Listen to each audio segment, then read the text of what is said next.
Hey, this is Jason Lovins from the Jason Lovins Band. Hola, este es Rodney Mora. This is Pete Strum. This is Don Hoitenga. Hello, this is Jim Quails with 4-1 Quartet. You are listening to the Grovecast. Welcome to another edition of the Grovecast. I am Brian Farmer, pastor of Cherry Grove Church of the Nazarene, here in my office on the corner of South 29 Road and M55 West. And I cannot tell you how honored and privileged I am to be sitting across my desk here from a man I respect and admire so much, Mr. Don Hoitenga. Don is no stranger to anybody in this area from county-wide, from Wexford, Missaukee, and all the points in between and around us. Don, how are you? I'm doing fine. And yourself? Doing good. Doing good. Better now that I get to share good company here today, sure, right? Well, let's do it, shall we? Yes, sir. Yes, sir. This is just another edition to try to get the word out for things going on in our community. Don is, first of all, Don, you're like the Donald Trump of this area. You had your hand in a little bit of everything, and I mean that in a good way. Oh. Don't run out of here screaming when I say that, but you have a lot of business ventures and lots of things. Just give us a rundown of the things that you're involved in. All right. Well, I don't have a tower, that's for sure. And most all of it's for ministry purposes, so... Yes, it is. Anyway, yes. Well, hey, I'm involved into things that I believe the Lord has called me to do, and they're all concerning life, and whether it would be the right to life or people that are struggling with life and trying to come to their age and to try to be a Jesus to those that are in need. So, but Right to Life is probably one of the oldest ministries I've been in, and I got a real soft spot in my heart for the unborn. To think that we've had 60 million babies that have been destroyed through abortion since Roe v. Wade. And, what gets me is it just kind of after a while, after it becomes law, it seems like people just say, well, that's just abortion. Yeah. And it's so easy to get into that state of mind that we just don't even think about it anymore. When the killing goes on, about 3,000 babies every day die because of abortion. And so... the whole idea of Right to Life is to keep educating people. Never forget, somebody's got to come to the defense of the ones that can't speak for themselves. Right. It's the silent scream. And so the whole purpose of Right to Life is, like I said, is to educate people, make them aware that it's going on every day, and we can't be silent. You look at the Holocaust, real quick like. Mm-hmm. When that went on, the German people turned their faces, and it was just what was happening. But after the war was ended, Eisenhower went in there, and he said, the people, I want you to follow me, and you're going to go through these concentration camps. You're going to look at all these bodies, and you're going to see for your own self what destruction has been going on, and you just plainly blinded yourself. You knew it, but you didn't want to face it. And so... I thought that was a kind of extreme, but what's going to happen when we meet the Lord? He knew we're living in a Holocaust today. Right. We're living in our own time zone. And, I believe as Christians, we need to not be silent about it, whether we're a church or whether we're individuals, and that we've got to bring the issue to the forefront and never quit. That's right. That's right. And it's definitely a modern day Holocaust that's gone on too long. Don't you think, because we don't see it every day, because it's in such the fabric and background of our country, that a lot of people just get used to it. And that word abortion has just become just kind of a buzzword almost. We don't realize the effect and the disgust of it itself. And Eisenhower had to put people right there at the forefront to make them see what was going on there in that Holocaust. Right. We need that kind of awakening, don't you think? That's right. Well, Eisenhower even had the people dig the graves and bury the bodies. Sure. Sure. I could say that's pretty extreme, but... Now, what is your role with Right to Life? Well, I am a vice president of Wexford Missaukee Right to Life and kind of the event chairman for our Focus on Life dinner. You're going to give me the privilege of talking about that? That's why, yes, sir. All absolutely. Right. Well, absolutely. Good. This is coming up fast, and yes, that's it is. April. It starts with A. Yeah, Same it does. thing, right? Hope it ain't snowing in August. Don't even say that. I'm wondering. I'm really wondering. Can you cut that part out of there? Yeah, we can. We'll get rid of that. Yeah. But anyway, it's August the 30th, and it's going to be at the Cherry Grove Convention Center. So all the local people around your church, it's going to be pretty close. Right up the road from us here. So it's a new location this year. And we're going to have Mary Rathke as our speaker. She's got really a story to tell. And I don't want to give it all away, but she was her mother was raped, and then she was adopted out. And there's really a story that goes with that. So anybody that comes to that, they're going to be blessed by just hearing her testimony. Yeah. And we also have Christian Dressen. He is the first place oratory winner for the state of Michigan. See, we got about 100 affiliates in Michigan, and we make a contest available for students to give a speech. Okay. And so it comes down to the finalist in Lansing, and he was the first place winner. And so it's going to be like a 6-minute speech, but it's very, very good too. So very nice. Love to invite everybody to come out, and I would give the phone number if I may. Yeah, sure. Teresa Fenby is handling the tickets, and her number is 839-2743. And we got to have the tickets supposedly into the caterer by the 23rd of April, though, for a head count. But anyway, or you can call me at 839-2583 for more information on it, too. So how many, it takes you, when you end a banquet, because this is an annual thing, your two biggest events, I would think, are the golf scramble and this, right, to raise money for Right to Life. And yes, I've been privileged to get to golf a couple of times now at the golf scramble, it's a great event. And they're really, the Misaki Country Club out there are pretty gracious with their time. They do a good job of that. Yeah. And the nice thing is that we do, all the proceeds are divided evenly between Life Resources of Northern Michigan and Right to Life for Western Misaki. So it's a great time to have fun together, and yet we got a purpose for it, the funding. So it's a double win all the way around, especially if you like golf. So I like it. It doesn't like me too much, but I enjoy it for sure. It's always a good time. Did you win last year? No. You did? I showed up and golfed, and people around me didn't want to get too close and hitting them in the back of the head with a ball. But we enjoyed ourselves. And you said it. It's kind of the focus is even the dinner. The dinner.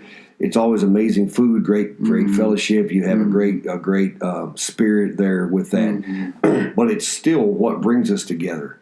And so I know your heart, just in the time I've gotten to know you, you're not just trying to create events for us to go to. It's to raise the awareness so that we could maybe, before Jesus comes back, live in a culture where abortion doesn't happen anymore. Wouldn't that be something? That would be. Yes, it would. Absolutely. Praise the Lord. How much time does it take planning this event? Because we can look at the flyer and hear you say stuff, and it sounds pretty easy, but you pretty much have to start on the next one even before you finish the one you're doing, right? Well, yes, it's there's a lot to it, that's for sure. And one of my duties as event chairman is the hardest part and that is to get benefit challenge, where we call sponsors to see if they would pledge money ahead of time, and so that the night of the event we can announce how much money we raised, and then we try to match it if we can at the dinner, at the end of the dinners too. So good. But it's a hard part. I really hate asking for money, but it's one of these things that's got to happen in order to make it work. So it'd be different if you didn't believe in what you're trying to snuff out. We believe in trying our best in life. That's right. And you have your billboards now. Is that a year-round active thing? The movable billboards that you put in parking lots? Yes, we've got 7 double-sided billboards in Western Misaki County, and then we have this portable billboard that we float around to different churches or individuals that would like to display it on a busy highway, and that might be a plea to anybody out there. If they're in a highly visible area on a highway, we would love to have the opportunity to display it there too. So anyway, to connect that together, at our dinner this year, we're going to have an opportunity for our dinner guests to choose our next year's billboards. So we've got like 6 different choices that we have the people go ahead and vote for, and the 2 highest ones are going to be the brand new billboards for the portable one. Okay. So we'll put the new skins on the portable one that floats around, and we take the ones that came off, And then we replace the oldest ones in Wexford, Missaugee. So we kind of update them every 7 years that way. Nice. Yes. Nice. That keeps things fresh. Keeps things all the way fresh. around there. But that portable one, we really feel that's really dynamite, because let's face it, if you have a billboard that you're driving by every day, after you've seen it, you don't really look at it. Mm-hmm. But that portable one, like, whoa, where'd that come from? It's an eye catcher. Eye catcher. Yes, and so after a month or 3-4 weeks, we put it in a brand new traffic area, different people, and bam, it's all over again. So we need to get that message out there. And you just have the one portable, right? Yes, we Is that do. it? Just the one portable. You ever thought about adding some on, or I know there's a cost to that kind of thing? Oh, yeah. One of those. Well, I think this is probably enough to handle right now, but yeah. In fact, some other affiliates have kind of got onto that idea too, and they're starting to put billboards out and whatnot. But yeah. And we like Facebook advertising too. So Yes. We found that to be very effective to put life choice messages on our Facebook page, and it's been really, we've had a lot of comments, a lot of likes, and a lot of shares, and just another way to get that word out there to educate people. It's a great page. It's for promoting life, and the pictures and the slogans that'll come up on a day-to-day basis to get your mind back on that again. Yeah. And other people can grab those and share them as well. That's right. And you just try to flood the people's senses with what's going on. That's right. Making sure they understand that. So if you see our ads out there, if you'd like us, we'd really appreciate that. Absolutely. Well, I'm sure you do. The response has got to be good. I think, don't you think you're on the front line even more than me when it comes to this, because this is in your heartbeat every day. Is there a sense sometimes from some people, and even the church, of defeatism, that we're swimming upstream, we're never going to be able to make a difference, we can't change a whole lot here? Do you have to combat some of that sometimes? Oh, yes. And even in our Christian neighborhood, it's a complacency after a while, is that people don't talk about it, and we got to keep it on the forefront. What's more valuable than life that God created is very special. I mean, we are His masterpiece, Yes, right? sir. Yes, sir. And without anybody being able to promote it, it gets to be complacent. We've got to have somebody be the voice for the voiceless, and you've said that quite often, and it's the silent scream. Yes. We just don't. And I think even you have the young lady speaking here dealing with so many different ways that we hear the things that happen. Why have one crime turn into two? If someone is raped, that's a dastardly, disgusting event, obviously. That's right. Why turn that into something even worse with an abortion? There are families that would love to adopt, and there are other situations where, in the case of some others that we know of for sure, there's still a great way God can turn it into a testimony. And I notice we had your billboard out here before. Yes, you have you plug into adoption. You also plug into parenting classes. You're trying to give people tools to turn things into a positive. That's right. And we just can't forget, too, we need to promote our life resources of northern Michigan, and they do a vital part, too, because if we're saying abortion isn't the right thing to do, then we need to have an alternative, and they do a great job out there, especially with their ultrasound, too, and they got many other services out there, and they're just a great staff out there, too. That's fantastic to have them in your corner. Oh, man, yeah. It's arm in arm ministry is what it is, Even in the sense of sin and the troubles and stuff we deal with, I get excited when I see the church and the community and the resources all come together. Right. Because I really feel like that's what God wants us to do. Yeah. And especially when it comes to you, what you're trying to do, we can put ourselves behind what you're doing to make people aware. And I love what you just said, because I think as a church, this is what we have to continually be mindful of. Don't just say what's wrong. Yeah. Give people the outlet to get around, so there are ways to get past what's wrong. That's right. And be strong. That's right. So, yeah. And let's face it, there's probably every church that's got members that's had an abortion. And you know what? They Jesus forgives. Sure. And but I guess the point I want to make is that I know women that have had abortion, and they want to talk about it because they don't want other women to have to go through the guilt of having an abortion, and then having to live with it. So there is forgiveness in Jesus. Jesus is ready to forgive. That's right. That's right. And so, but because there are people in the church, that doesn't mean that we need to be silent about it. No. It's like sin. I mean, we're all sinners, but we still need to talk about sin.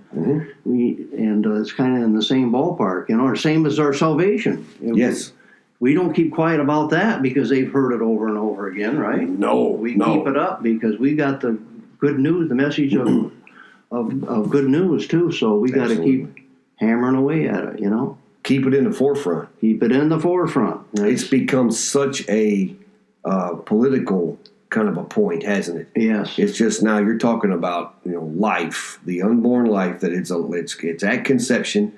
I'll go to my grave believing that because you said it. I've heard it said. If something, and this is not popular, but if something grows, it's been alive from the beginning. If it's growing from its conception, it doesn't just become a life at some point. That we bought into that too much. So.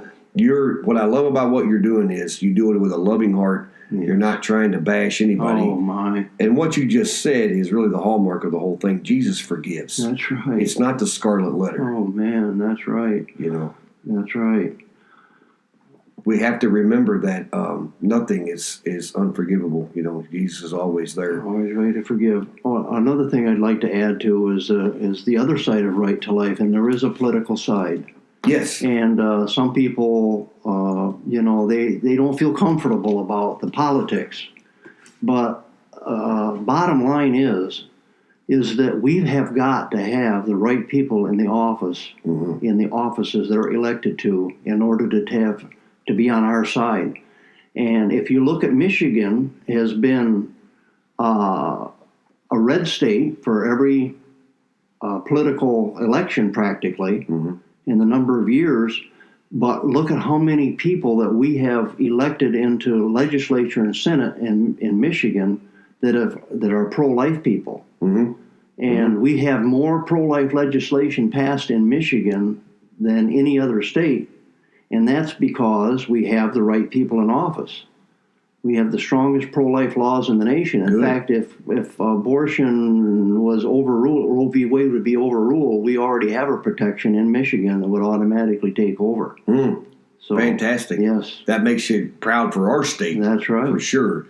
You wonder, do you get involved in cross-state things? You mainly are dealing with things in Michigan. Do you get involved in national causes for it too yet? Not really, no. Corporately we do, but I don't specifically, no.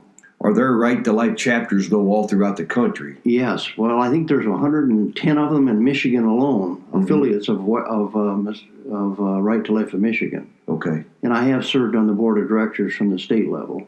Okay. But not in anything further than that. If to get legislation going on, a lot of us understand the government process and how you have to try to get things into our state representation.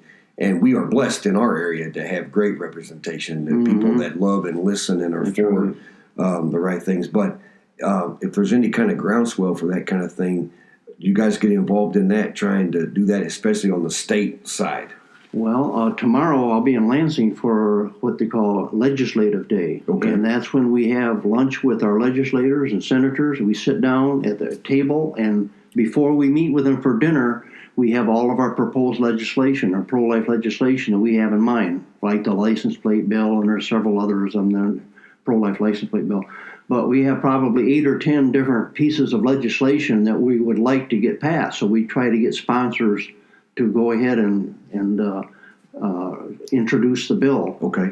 And that's kind of the process. And that way, when we sit down to eat lunch, they want to ask questions. We have all the material there, and that's how the process starts and how our legislation gets passed too. Fantastic. Yes, I didn't know that. Well, that's good, and it's good that you've got the mindset and the heart to be there, be present for that, and make sure things at least get brought up. Right. That's right. You can't handhold it all the way to the top, but you can at least pray and that's start. Right. Let's get it going. Yeah. And take it from there and get a vote, get it in to be voted on anyway. So I would say that's got a lot to do with us being such a pro-life state then, because their ears are open and they take the time to listen. Right, and that's why we get into PAC committees too. That people want endorsements, they come to Right to Life, and we interview them, and we have a number of questions. And if they do pass, we will endorse them. And we have right now about an 87% success rate of the candidates that we endorse for Right to Life that are elected. Okay. Let's see, I don't believe there's any other force out there that's stronger than that. That Right to Life endorsement is very,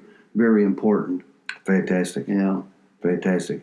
And I think there's a greater movement in the last couple of years of people realizing, I don't know what it is. Maybe God's continuing to move on their hearts more. It's got to be a lot of the activity that you're doing and keeping it in the forefront to realize that this is an issue. Wow, you nailed it right there. And for a number of years, not that long ago either, people would like to call an unborn baby just a clump of cells or a mass of whatever, But with this ultrasound, there is no fooling anybody. When anybody, even a toddler, can look at an image on the screen and say, baby. Yeah. So this, Yes. we are dealing with a baby. Yes, That's we all are. there is to it. Yes, we are. So we have abortion is the result of taking a life. Bottom line, when you see, and this is what breaks my heart. It doesn't necessarily make me angry because you're still talking about life, but the hypocrisy in our lifestyle and in our government and in how things are prosecuted. Mm-hmm. If a pregnant woman is murdered, they'll call it a double homicide. Yes, isn't that the truth? And then to take a life in a clinic somewhere, that's not murder. Something's definitely wrong with that. That part bothers me quite a bit, and we've got to look at that. If it's a life in this situation, it's a life when you go into a clinic or whatever you decide to do with that baby, right? That's an excellent point. That's for sure. There's no denying it. I don't care. No, there's no denying it. We can't just do things for our convenience, and I believe that's what it comes down to, doesn't it? Sometimes. That's right. That's what it is. In fact, most of the abortions are, when it comes right down to it, is the simple fact is that they. It was a lot of times it's an unplanned pregnancy, but it's for their own convenience that they terminate the pregnancy. Yeah, it's hard to pigeonhole it all like that, but I would say the majority it comes down to that, or at least that sure is how it sounds a lot of times to me. Yeah. I believe you have to have a lot of faith in God to understand there's a lot of issues and.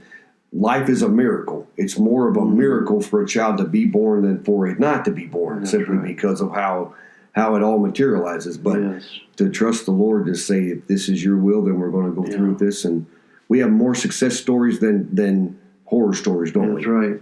But one of the things, too, it's not just, we touched on it just a little bit, but there is more than one victim in an abortion, and that is the mother. Yes. And I do jail ministry, and I do it weekly, and I alternate on Sundays.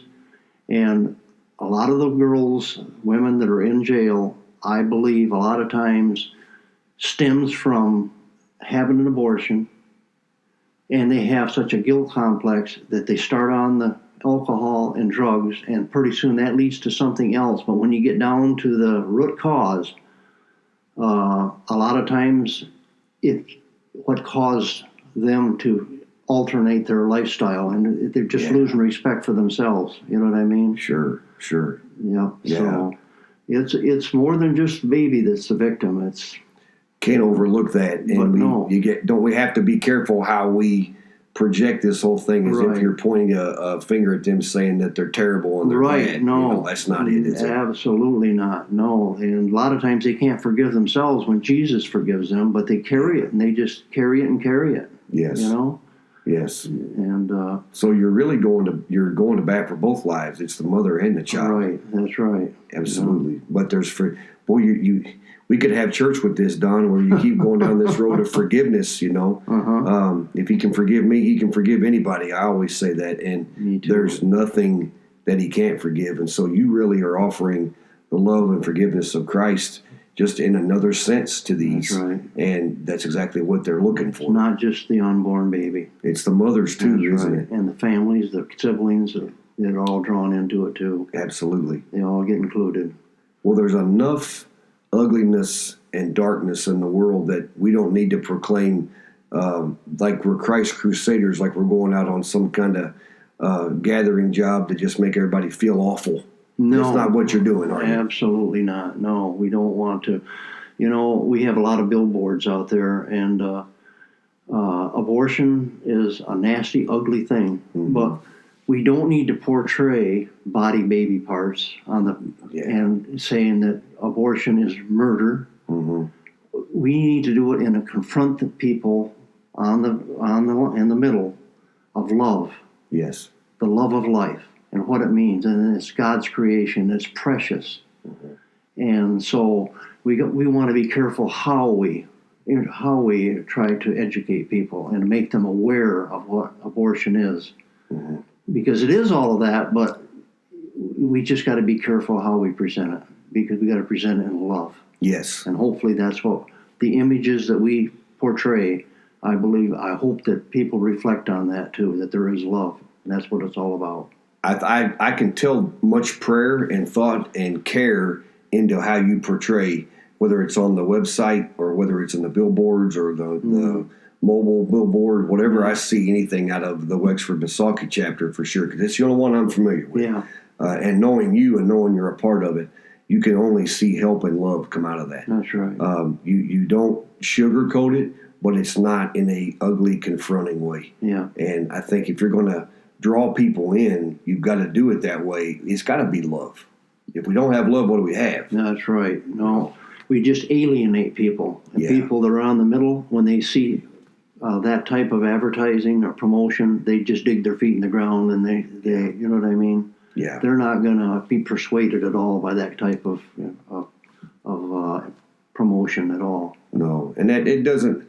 The world, that's how the world operates, or that's how people are trying to shame me into something. But, I don't know about you. I never did a lot of good when I was shamed into something. I might have done it, but my attitude was horrible, And I think if we love, that's the bottom line of the church. Isn't that the way it is with everything in life? It is. Is being a Christian, just living our life, Yes. It isn't just the talk. We got to walk the talk, and it's how we present ourselves and how we show love. And that's Jesus' greatest commandment, is to love one another.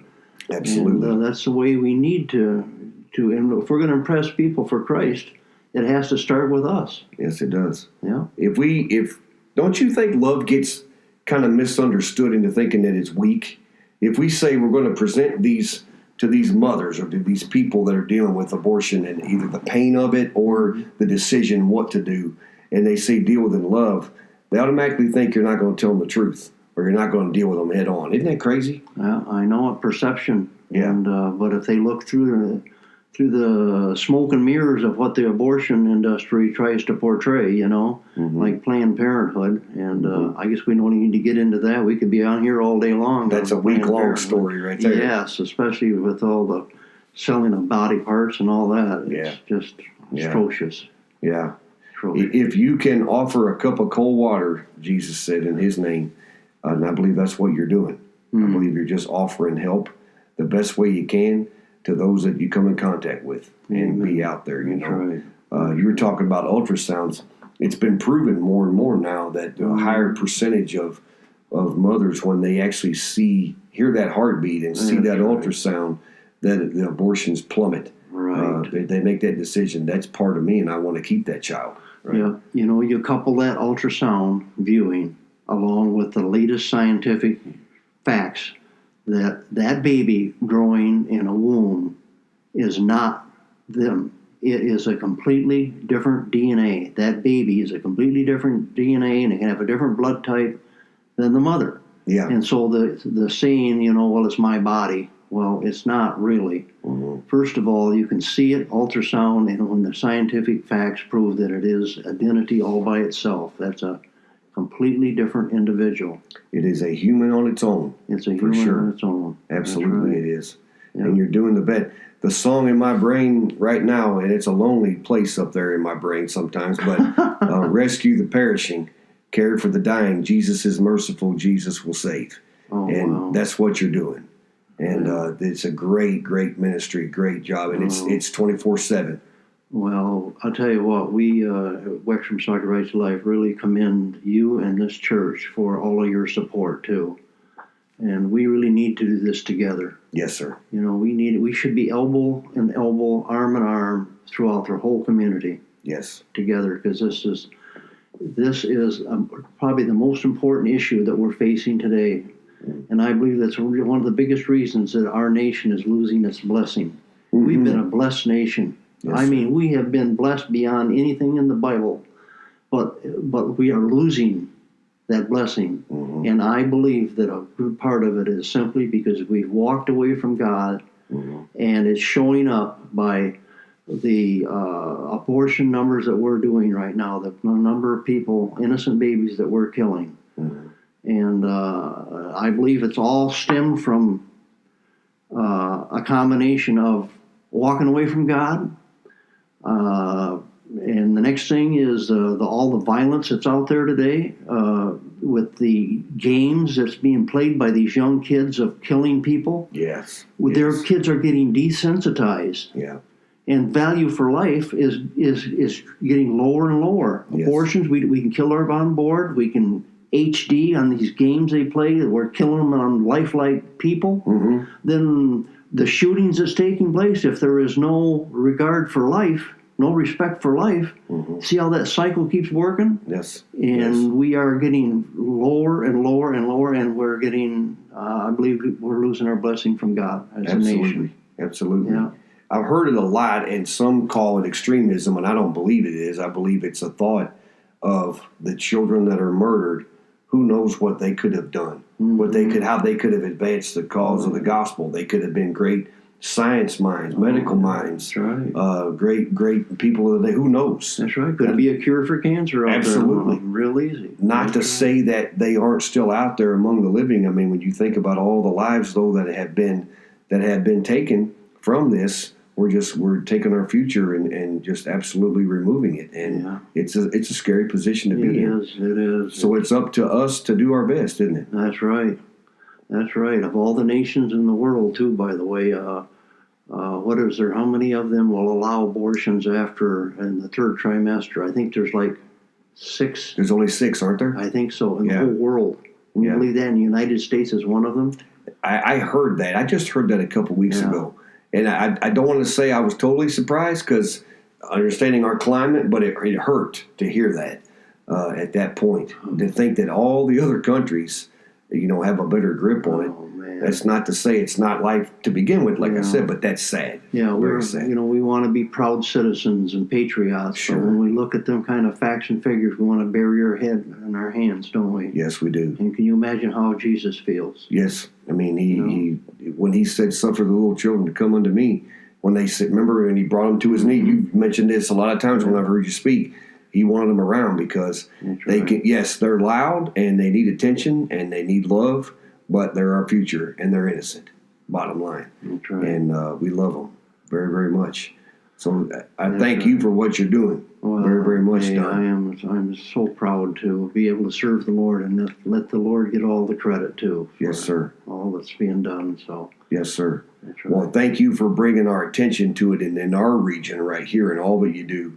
And I got enough about you in my heart to know that whatever God would lay on your heart to do, you would do it to get the message across, right? I would hope to think so. Yes, sir. To be obedient to His calling, that's for sure. And all of us are being called to something. Mm-hmm. Something. Yes, sir. And we're all getting called to different things, but we're living in the dash of life, aren't we? We are. That's we have a birth date and we have a death date, and we're living in the dash right now, and we need to make it count for the Lord. That's good. That's right. That's very good.